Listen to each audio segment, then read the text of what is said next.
Hello internet friends. In this video I am continuing to work on the left wing rear spar and I am priming it.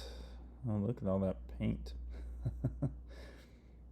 I'm sure none of it got on the cars. Let's see, what can I say about priming? Nothing. It's watching paint dry. We're not going to talk about it. Oh, I did get my bolts. Yay. I was missing a bolt for the main spar, so I ordered a bunch of AN bolts from Aircraft Spruce. They finally showed up, so now I'm going to install them and torque them and then forget about them forever, because that's what you should do with bolts. Put on a little torque paint so that way theoretically you could see if it moved, even though there's gonna be a fuel tank there. So I'm probably never gonna take that off ever. I say that crossing fingers. Hopefully I never take it off ever, because I don't want to mess with the fuel tanks ever again.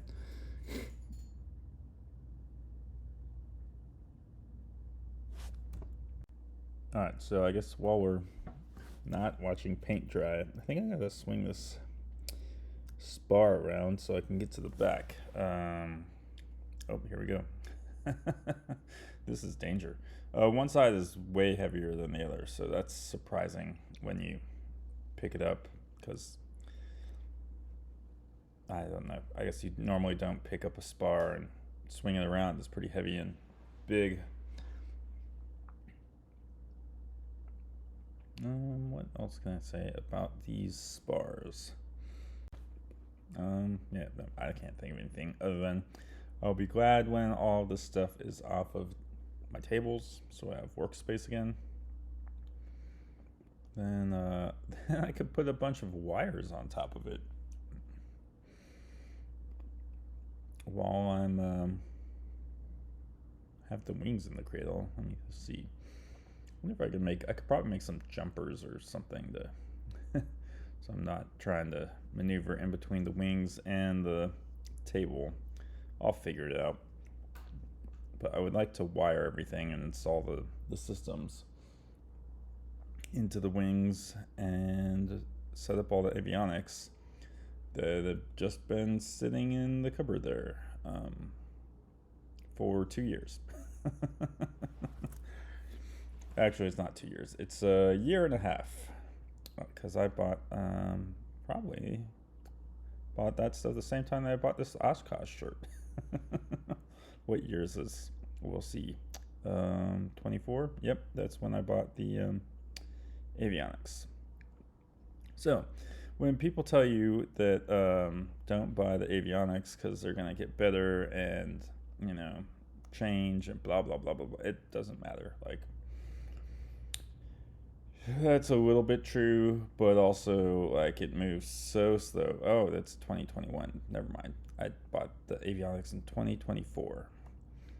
Oh, this is interesting. So it has you ream this hole. You put a doubler and this fork together, and then I think the fork's already drilled to 1130 seconds, and then it has you drill the doubler to 1130 seconds.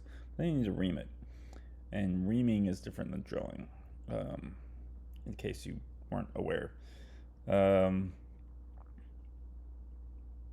But it basically just makes a super straight, smooth hole, which is important because the bolt's going to go through there. That's going to keep your wing on your plane. So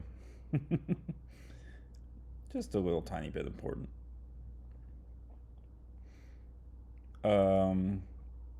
But yeah, you need to use a drill press for that.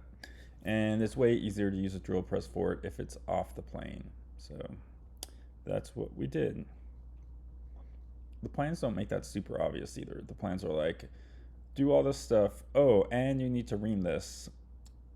But unless you were like reading ahead, you could have possibly missed that and installed it, and that would be unfortunate.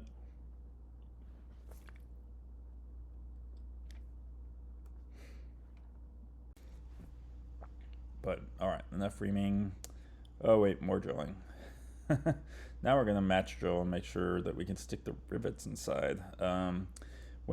Once you get the pieces on, like, it could be off by a thousandth. Why is it so hard to talk this morning?